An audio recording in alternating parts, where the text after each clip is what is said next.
The girl's small hand, barely bigger than a flower, reached out, trembling. It was a silent apology, a quiet plea the police officer couldn't hear. But the dog, the huge canine, seemed to understand everything. She was just a kid, her face a map of worry, trying to send a hidden message to the uniformed giant by her side. This wasn't a game. It was a desperate moment born from a long-held pain.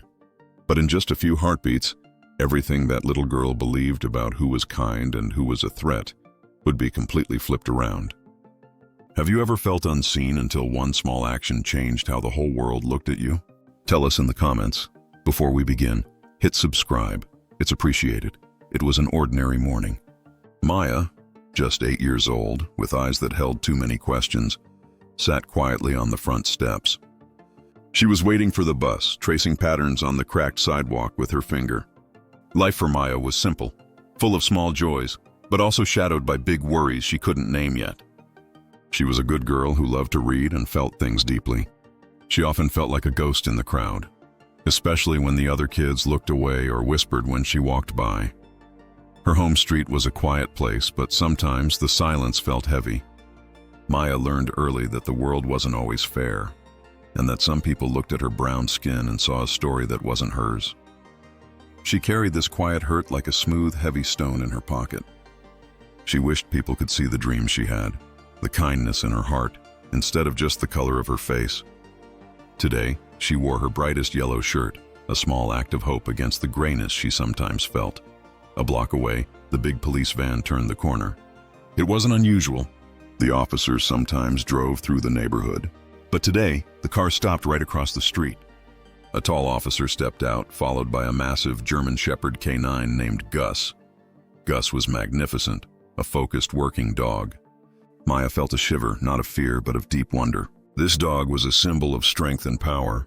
She thought about how everyone looked at Gus with respect, and then she thought about how they looked at her. If you were in their place, trying to be seen, what would you have done? Tell us in the comments. This day, however, was about to offer a lesson she never expected. A meeting of two very different souls that would challenge everything she had quietly accepted about her place in the world. The officer, a man named Sergeant Miller, was focused. He was training Gus near the large oak tree across from Maya's house. Gus was a tool of the law, not a pet. His eyes were sharp, his movements precise. Maya watched, mesmerized by the bond between man and animal, but also feeling that familiar heavy stone of difference she had been told, not in harsh words, but in quiet looks and too many silences, that she and people who looked like her were sometimes treated differently by authority. She remembered her mother's careful instructions. Stay quiet, don't make trouble, keep your head down. It was the silent code of a heart that just wanted to feel safe. Every movement of the officer, every controlled tug on the leash, felt magnified by her quiet worry. The hum of a nearby lawnmower and the distant laughter of children only made her feel more alone in her watching.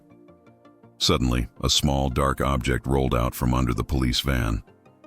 It was a dog's favorite ball, worn and chewed, probably Gus's. The dog saw it and gave a small, eager whine, but the sergeant didn't notice. He was checking his watch, focused on the next part of the drill. Maya knew the ball was out of place. She could feel Gus's struggle, the wish to break the rules for just 1 second of play.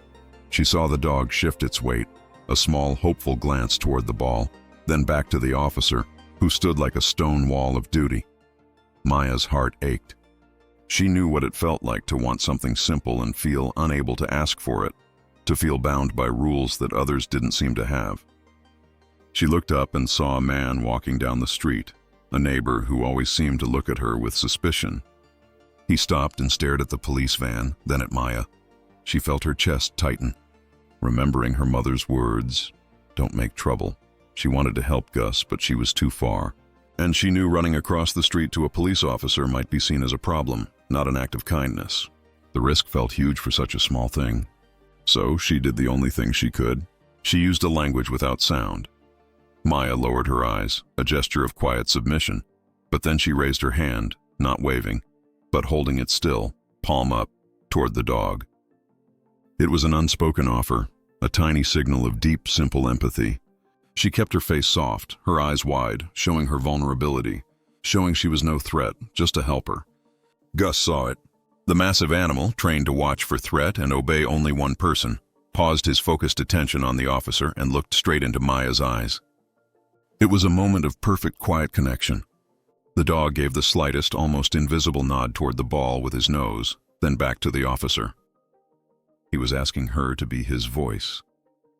The man across the street was still watching, his look of suspicion now fixed on her outstretched hand. The small, quiet action felt huge, risky, and impossibly brave. Have you ever carried pain in silence, hoping one day someone would truly see you? Tell us in the comments. Maya took a deep breath. She had been silent for so long, but now she was about to speak, not with words, but with a simple, desperate action for a friend she'd just made. The moment froze. Maya's heart pounded a drum roll against the quiet street. The neighbor was still watching. Sergeant Miller was oblivious. And Gus, the great dog, was waiting, his head tilted just a fraction, a question in his intelligent eyes. Maya knew she had to move, but her feet were heavy with the weight of all the times she'd been told to just be quiet. She stood up slowly, her yellow shirt a bright flag of courage. She didn't run. She walked, one careful step after another, across the dry grass and the asphalt. Each step was a small victory against the fear that had been her quiet companion for too long. When she reached the curb, she paused, her eyes locking onto the ball, then back to Gus, who remained perfectly still, his muscles tense but not threatening. He was giving her trust. The police officer finally looked up, his face serious and official. He saw the little girl standing near his vehicle, and his expression tightened, a look of sudden, firm inquiry. Maya felt the fear rise up her throat like a wave, threatening to silence her again. But then she looked at Gus. The dog gave a tiny, almost imperceptible wiggle of his tail, just one small movement, a silent thank you. Maya saw the ball under the van and pointed to it, then to Gus, the dog. Sergeant Miller saw the old ball in Gus's pleading eyes. The officer suddenly understood. Maya wasn't a problem. She was helping.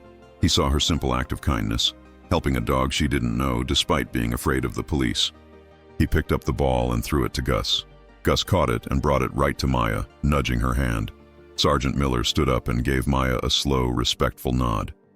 He didn't need to say anything. He realized he had judged her unfairly before. He saw her kindness instead of the label people put on her.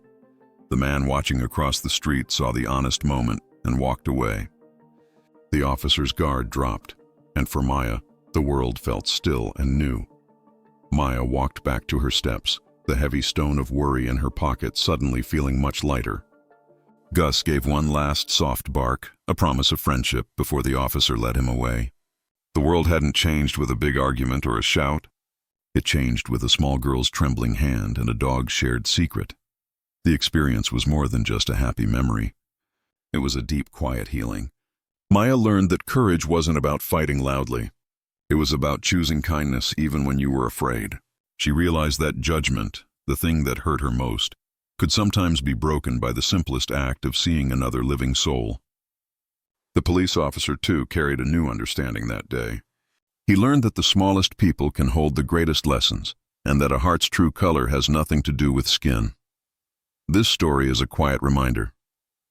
It tells us that underneath all the rules, the uniforms, and the differences people use to separate us, there is a simple, shared need to be seen, to be understood, and to be met with kindness.